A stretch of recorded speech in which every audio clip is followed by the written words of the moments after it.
Alright, I'm going to be cleaning my wife's 357. It's a Taurus. So first thing, you want to make sure your gun is always unloaded before cleaning. Might cause some issues if it isn't. And so what we'll need is some gun oil and some gun solvent.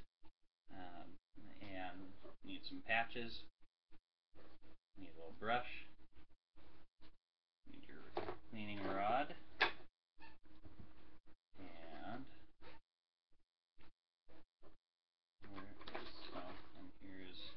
Brass brush. They do make nylon brushes, but I prefer a brass brush there. You can also use a jag, and a jag is a very good at cleaning, and it does a very thorough job, a lot faster. But if you use the standard patch holder and are thorough, you can do just as good of a job. And I will use a jag from time to time, especially if it's been a while since I have cleaned the gun, or it had been fired and sitting there for a while, which you try not to do, but it happens. Or if it's a new gun and a new used gun, and I haven't personally cleaned it yet. So I'm just dripping off the excess oil or solvent off this patch. So put the patch holder on, put a clean patch in there, and then we're going to go ahead and just run this solvent down the barrel.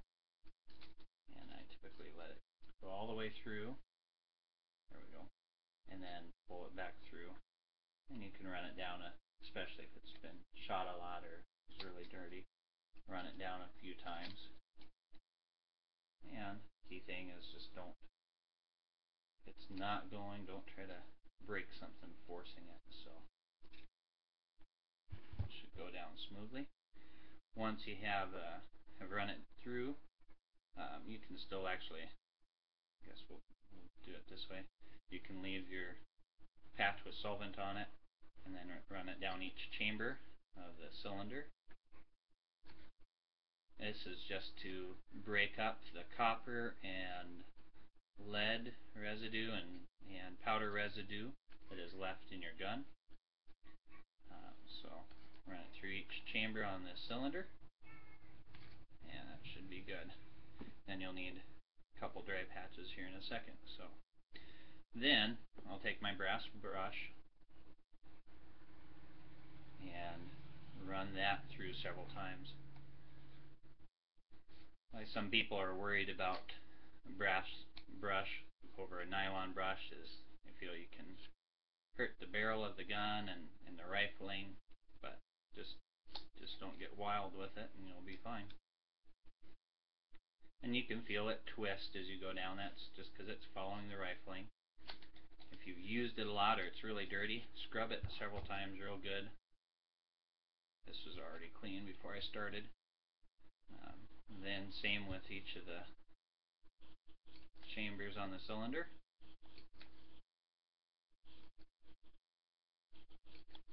And might as well run it through probably twice, especially if you're shooting like 38s out of the 357 with them being a lot shorter. There's a lot more to be concerned with there as far as getting it scrubbed out. Then you'll switch over to your patch holder. Go ahead and add just another patch. If it's been fairly dirty, I will actually wet this again just slightly. Some guys might not, but I'm just squeezing out the extra so it don't drip all over. But this is just to kind of help capture more of the residue and stuff that is left behind. And I don't mind running it back and forth. Now if you have a jag that you're using, with a jag, go all the way just to the point, I'll try to show it on here, where you just start to come through the end of the barrel, and then you stop, and then you pull it back through. And it's designed to be able to do that, to hold the cloth in place. And see, even there I got a a little bit on there. Oh, you can do it with the chambers on the cylinder as well. Run that through. If I can, I go through the breech of the gun, which is where the bullet would naturally travel anyway, is the direction. So, once you have that all run through, then go ahead and use a clean patch, and you'll want to keep running it through until the patches come out clean and dry. You don't want to leave that solvent in there indefinitely. Now, if it's a new gun to you but used, you can let that solvent sit for a while before you do this process. You can let it sit for 10-15 minutes if you need to. Running it through each chambers on the cylinder.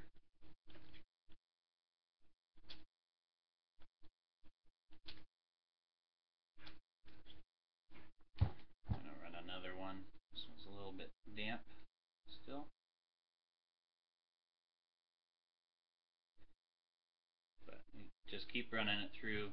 It should take longer than mine if you haven't cleaned your gun recently, or if you've just gone and fired it and needing to clean it. See, that's coming out clean and dry on that patch.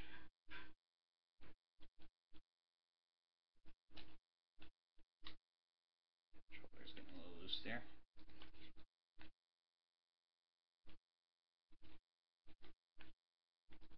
Same on this, it's coming out clean and dry as well. Then what I'll do, after I've cleaned this all up and made sure it's kind of clean, I'll take a patch, and it has some solvent on it, which this one is still clean. The first one I ran, or second one I ran down, and I'm just going to wipe down my gun.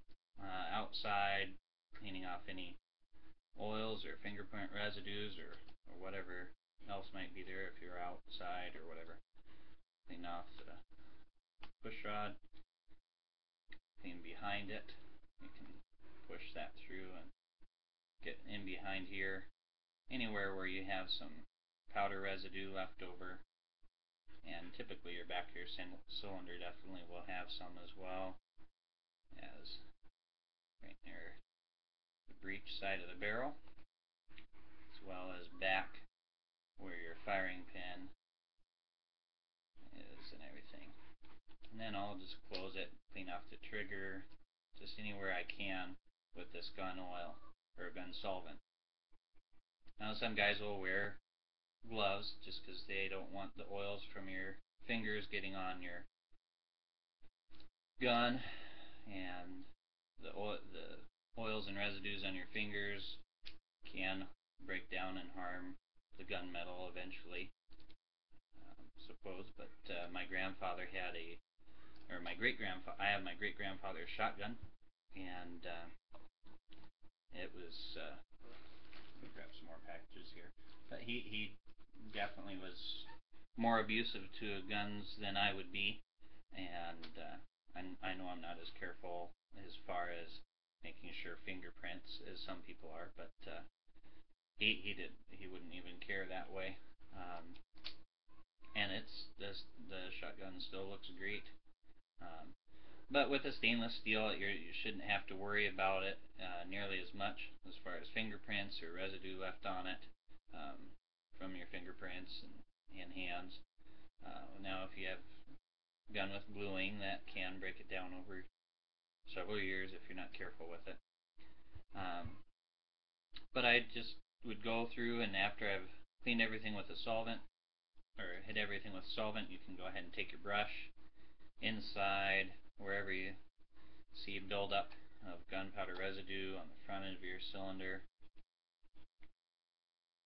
on the back of the cylinder as well, firing pin area.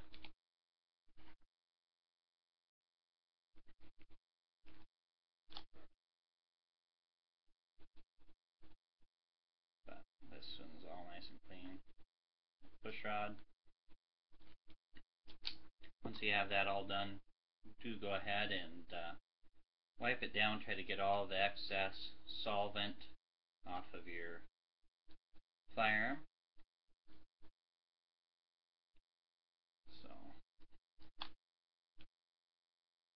there we go. I think the last time this was shot was my father-in-law in the spring when they were out visiting. So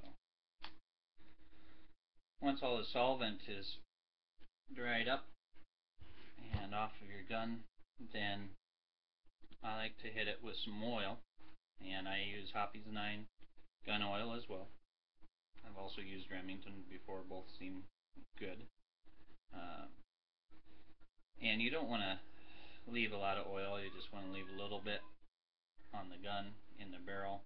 Some guys, I live in the Northwest, and especially with my hunting rifle, I don't tend to try to leave any oil at all on it, just because for out hunting in the cold weather, that oil is going to be more gummed up and can slow up your action on your gun, or even cause it to not function at all if you have too much oil in there. But even the amount of oil I would leave on normally, it should never be too much that way. But you know, if you need, go ahead and wipe down your gun with a little bit of oil. It helps keep it, just a film of it will help keep it protected. And try to rub it into wherever you can get. Just thin oil.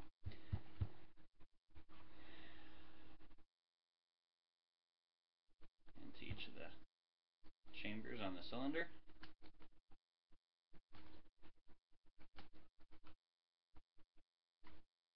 And then I will, for me personally, I will am going to end up running a dry patch on it.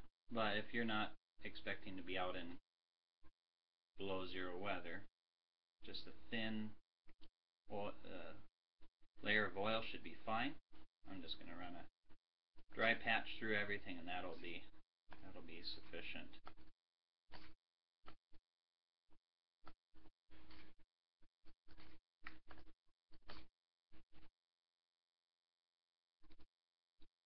Run it down the barrel again.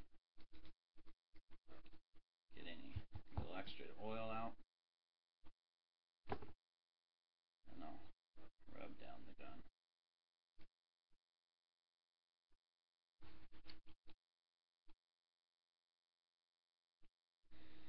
But this is how I've been cleaning guns, and Dad's taught me, and I've never had any problems or issues with this method.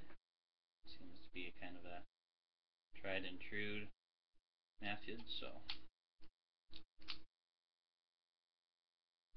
make sure you get them cleaned everywhere. Then lastly, this is something I have used because it ended up coming with my gun cleaning kit my wife bought me off Amazon, I think for my birthday or Christmas. But this is a flannel cloth with a silicone substance. It's supposed to help keep fingerprints off, it's supposed to kind of leave a nice layer of protection on the gun. Also makes it a little bit slick, but makes it nice and shiny. But there we have it. That 357 is clean. It was clean before, but now it's extra clean. And lastly, I'll use a clean rag just to kind of not leave too much of that still on there. It doesn't really need it, but mainly off the grip. I don't want to get that silicone oil all over. But there you have it. That's clean 357. If you have a little bore light, you can shine it in. Let's see if I can. May not actually even need bore light. So I'm trying to figure this out backwards, but it's all clean in there.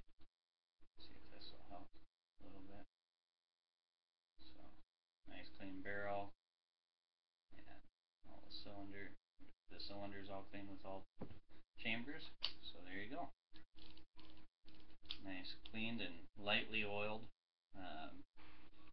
revolver. Thank you very much.